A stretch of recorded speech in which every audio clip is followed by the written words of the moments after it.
Everyone welcome back to our channel trading cap this side. तो I hope आप लोग को अभी जो वीडियोस मैं ला रहा हूँ आप लोगों को बहुत हेल्पफुल रहेंगी और वीडियो को स्किप मत करना, लास्ट तक जरूर देखना ताकि कुछ जो इंपॉर्टेंट टॉपिक्स है वो आप लोगों से मिस ना हो।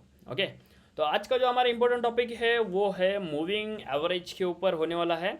मूविंग एवरेज स्ट्रेटेजी में आज आप लोगों को सिखाने वाला हूँ मूविंग एवरेज कैसे काम करता है और उसको कैसे यूज़ करना है। ओके, पिछले वीडियोज़ में अगर आप लोगों को कोई डाउट्स होगा तो कमेंट सेक्शन में ज़रूर कमेंट कर देना, मैं आप लोगों को रिप्लाई जरूर करूँगा। तो आइए हम लोग स्टार्ट करते हैं माई मूविंग एवरेज स्ट्रैटेजी से।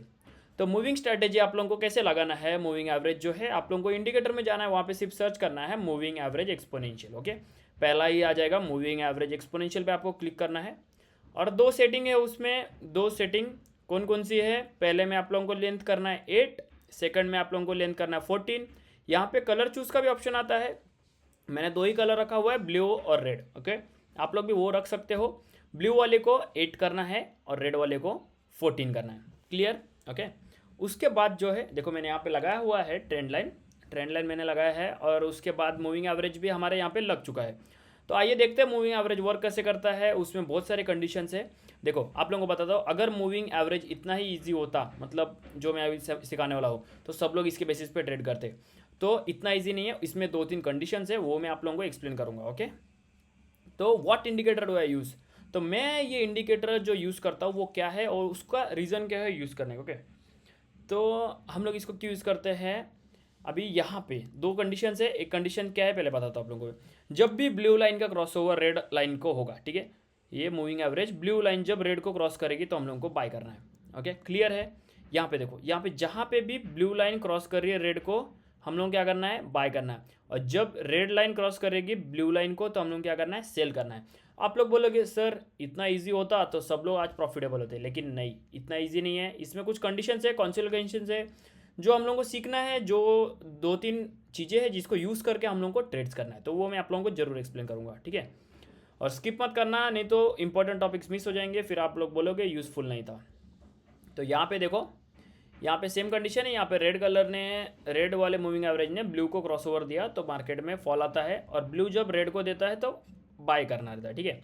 अभी इसमें कुछ कंडीशंस है। कंडीशंस क्या है देखो, पहला कंडीशंस क्या है, अभी देखो, एक तो आप लोग इसको सपोर्ट और रेजिस्टेंस के पास में यूज़ कर सकते हो। Okay, support and resistance basically मतलब कैसा, यहाँ पे अगर आप लोग देखोगे तो यहाँ पे ये क्या है, मैंने यहाँ पे सपोर्ट ड्रॉ किया है, यहाँ पे एक सपोर्ट था। सपोर्ट पे दो कंडीशंस बनी है मेरी यहाँ पे। पहला कंडीशन क्या था, एक तो सपोर्ट लिया है, दूसरा कंडीशन क्या था, यहाँ पे ये इसका क्रॉसओवर हुआ है, किसका, रेड का क्रॉसओवर ब्लू ने किया, ठीक है। तीसरा कंडीशन क्या है, यहाँ पे एक बुलिश एनगल्फिंग कैंडल बनी है। अब आप लोगों को बुलिश एनगल्फिंग कैंडल अगर नहीं पता है तो मैं आप लोगों को बता देता हूँ। जब भी ग्रीन कैंडल, ओके, 2-3 कैंडल्स पिछले जो कैंडल्स बने रहते हैं उनसे जब बिगर, ओके, हायर वॉल्यूम के साथ जब जनरेट होती है तो उसको हम लोग बोलते हैं बुलिश एनगल्फिंग कैंडल। पिछले कैंडल्स को कवर कर लेते हैं। अभी देखो ये जो बुलिश कैंडल है, ये जो इतनी बड़ी कैंडल है, पिछले 2-3 कैंडल को कवर कर चुका है, तो इसको हम लोग बोलेंगे बुलिश एनगल्फिंग कैंडल। ऐसे अगर रेड ऊपर बनेगी और रेड को कवर करके रखेगी तो हम लोग उसको बोलते हैं बियरिश एनगल्फिंग। उसका मैं आप लोगों को दिखाता हूँ। तो यहाँ पे मुझे 3 साइन मिल गया है। 3 साइन क्या क्या है, 3 इंडिकेटर्स। पहला जो है हम लोगों का सपोर्ट था, दूसरा है मूविंग एवरेज का क्रॉसओवर हुआ, तीसरा जो है बुलिश एनगल्फिंग कैंडल मिला। ओके, आई होप आप लोगों को समझ में आ गया होगा। अब नेक्स्ट पे आते हैं, मूविंग एवरेज का क्रॉसओवर, ठीक है। मूविंग एवरेज का क्रॉसओवर पे क्या हुआ था, मूविंग एवरेज क्रॉसओवर हुआ, उसके बाद एक बुलिश एनगल्फिंग कैंडल बनी, जैसे कि मैंने आप लोगों को बताया। देखो यहाँ पे मैंने तीनों कंडीशन लिख के भी दी है आप लोगों को समझ में आने के लिए। अगर नहीं समझ में आएगा तो आप लोग वीडियो को बार बार आके देख सकते हो। ओके, मूविंग एवरेज का क्रॉसओवर, दूसरा क्या कंडीशन है, सपोर्ट एरिया, तीसरा क्या कंडीशन है, bullish engulfing candlestick. Okay, I hope समझ में आ रहा होगा। अब एंट्री कहाँ पे लेना है, ठीक है, क्रॉसओवर पे हम लोगों को एंट्री लेना है। यहाँ पे क्या क्या कंडीशन देखी थी हम लोगों ने, 3 condition, moving average crossover, support area, bullish engulfing. तो यहाँ पे देखो, पहले मैंने सपोर्ट क्रिएट किया था, उसके बाद यहाँ पे मेरा जैसे क्रॉसओवर हुआ, यहाँ पे मैंने कहीं ना कहीं एंट्री करी। ओके, यहाँ पे मैंने कहीं ना कहीं एंट्री करी। स्टॉप लॉस जो रहेगा, आप कैंडल का लो, सपोर्ट के लो पे एकदम सेफ रहेगा, सपोर्ट के लो पे आप लोगों को स्टॉप लॉस लगाना है।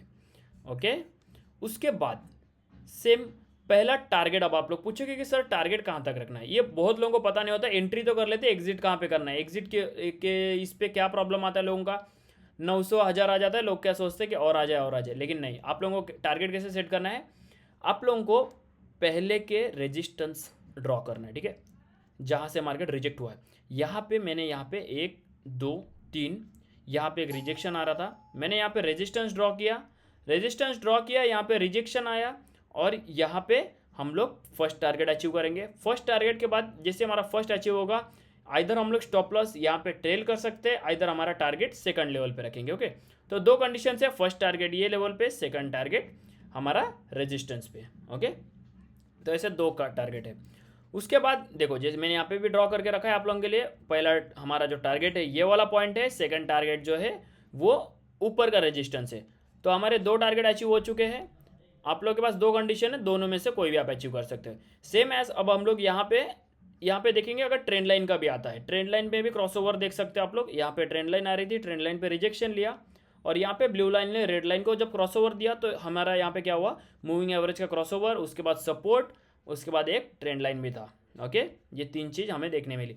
यही हम डाउन साइड के लिए भी देखेंगे। डाउन साइड के लिए क्या हो रहा था, फर्स्ट कंडीशन क्या था, हमारा सपोर्ट से ऊपर गया मार्केट, एक ट्रेंड लाइन पे बार बार रिजेक्शन ले रहा था, 1 2 3 तीन बार रिजेक्शन लिया। रिजेक्शन लेने के बाद क्या हुआ, यहाँ पे हमारा पहला हम लोगों को क्या मिला इंडिकेशन, हमारा मूविंग एवरेज जो है वो क्रॉस हुआ। ठीक है, हमारा 14 का मूविंग एवरेज रेड वाली ब्लू लाइन को क्रॉस ओवर की, लेकिन हमने यहाँ पे एंट्री की क्या, नहीं की। हम लोग किस चीज़ का वेट कर रहे थे, ये ट्रेंड लाइन का ब्रेक होने का। ट्रेंड लाइन का ब्रेक होने के बाद हम लोग किस चीज़ का वेट कर रहे थे, एक बुलिश एनगल्फिंग कैंडल बनने के लिए। Okay, bullish engulfing candle in the case कैसा होता है, जब भी एक रेड कैंडल पिछले 2-3 कैंडल से बड़ी होती है या कवर करती है, जैसे कि ग्रीन वाली पिछले 2-3 कैंडल कवर कर रही थी, यहाँ पे रेड कैंडल ने कवर किया है। जैसे ही उसका ब्रेकआउट देगा हम लोग यहाँ पे एंट्री लेंगे और हमारा स्टॉप लॉस जो रहेगा कैंडल का हाई रहेगा। ओके, पिछले कैंडल के हाइज जो रहेंगे वो हमारा स्टॉप लॉस रहेगा। फर्स्ट टारगेट बेसिकली ये लेवल पे रहेगा जहाँ से पहला रिजेक्शन लिया था। सेकंड टारगेट हमारा कहीं ना कहीं ये लेवल रहेगा और थर्ड टारगेट जो रहेगा ये वाले सपोर्ट पे रहेगा। ओके, तो 3 टारगेट हमारे सेट हो गए। यहाँ पे देख लो, पहला टारगेट जो है हमने यहाँ पे पहला जहाँ से रिजेक्शन लेता है वो हमारा पहला target, second target, third target. तो ऐसे ही आप लोग स्टॉप लॉस ट्रेल करते करते आपका फर्स्ट सेकंड थर्ड टारगेट मिलता है। तो आई होप वीडियो आप लोगों को अच्छी लगी होगी और ईजी वे में आप लोगों को समझ में आ रहा होगा मूविंग एवरेज का क्रॉसओवर कैसे होता है। फिर से मैं एक बार एक्सप्लेन कर देता हूँ। 3 कंडीशंस देखना है, मूविंग एवरेज का crossover, support area, bullish engulfing candle stick, और ट्रेंड लाइंस को भी देख लेना आप लोग क्योंकि वो भी वैलिड होती है। और बहुत लोग बोलेंगे कि इतना इजी होता तो सब लोग कर लेते, तो इसलिए मैं बता रहा हूँ कि इतना इजी नहीं है। 2-3 चीज़ें आप लोगों को देखना पड़ेगा। ओके, वो चीज़ें कंफर्म करने के बाद आप लोग एंट्री ले सकते हो। ओके, 2-3 इंडिकेशन, ये जो 3 इंडिकेशन बताया है इसका यूज़ करके आप लोग बैक टेस्टिंग कीजिए। बैक टेस्टिंग करने के बाद आप लोग इसको पहले पेपर ट्रेड कीजिए। जब आप लोगों को लगे कि हाँ ये स्ट्रैटेजी यूज़फुल है तो उसके बाद आप इसको रियल ट्रेड में यूज़ कर सकते हो। तो ऐसे इन्फॉर्मेटिव वीडियोज़ के लिए मेरे चैनल को सब्सक्राइब जरूर कर देना और वीडियो अच्छी लगी हो तो लाइक एंड शेयर जरूर कर देना। तब तक के लिए मिलते हैं नेक्स्ट वीडियो में। Bye bye, take care.